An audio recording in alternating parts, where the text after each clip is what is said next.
আবারও রেকর্ড গড়ল রাজ্য সরকারের প্রকল্প। আমাদের পাড়া আমাদের সমাধান প্রকল্পে সাধারণ মানুষের উৎসাহ দেখে গর্বিত খোদ মুখ্যমন্ত্রী মমতা বন্দ্যোপাধ্যায়। মাত্র ২৬ দিনে এই প্রকল্পে মানুষের যোগদান ছুঁয়ে ফেলেছে ১ কোটির গণ্ডি। অর্থাৎ ১ কোটির বেশি মানুষ ২৬ দিনে এই প্রকল্পের শিবিরে যোগদান করেছেন। নিজেদের পাড়া এবং আশেপাশের এলাকার নানাবিধ সমস্যা চিহ্নিত করে তুলে ধরেছেন তারাই। সরকারি কর্মী এবং স্বেচ্ছাসেবকেরা সেই সমস্যা খতিয়ে দেখে কিভাবে সমাধান সম্ভব তার রূপরেখা তৈরি করছেন। মুখ্যমন্ত্রী শুক্রবার এই সংক্রান্ত পরিসংখ্যান সমাজ মাধ্যমে প্রকাশ করে সকলকে ধন্যবাদ জানিয়েছেন। তিনি লিখেছেন, রাজ্যের নানা প্রান্ত থেকে মানুষ তাদের সমস্যা নিয়ে আমাদের পাড়া আমাদের সমাধান প্রকল্পের শিবিরে আসছেন। মাত্র ২৬ দিনে এই প্রকল্পে ১৪,৫০০টি শিবিরে ১ কোটির বেশি মানুষ চলে এসেছেন। এত দ্রুত আমরা ১ কোটির গণ্ডি ছুঁতে পেরেছি, তার জন্য সকলকে অভিনন্দন।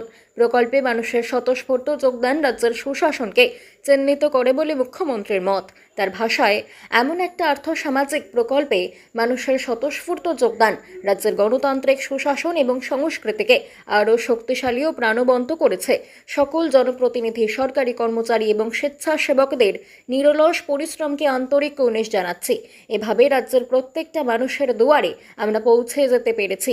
আমাদের ওপর ভরসা রাখার জন্য রাজ্যের মানুষকে ধন্যবাদ। আগামী দিনে সরকারের পরিকল্পনার কথা বলতে গিয়ে মুখ্যমন্ত্রী লিখেছেন, সরকারের বিভিন্ন প্রকল্প নিয়ে আমরা মানুষের কাছে পৌঁছে যেতে সব সময় বদ্ধপরিকর। আগামী দিনেও মা মাটি মানুষের সরকার মানুষের পাশে থাকবে। ভোটমুখী বাংলায় মুখ্যমন্ত্রীর এখনো প্রকল্পের সূচনা এবং তাতে জনগণের বিপুল অংশগ্রহণ যথেষ্ট তাৎপর্যপূর্ণ এবং শাসক শিবিরের কাছে তা সুখকর বটে। বাংলা খবর, আপনার রাজনীতি, আপনার আওয়াজ।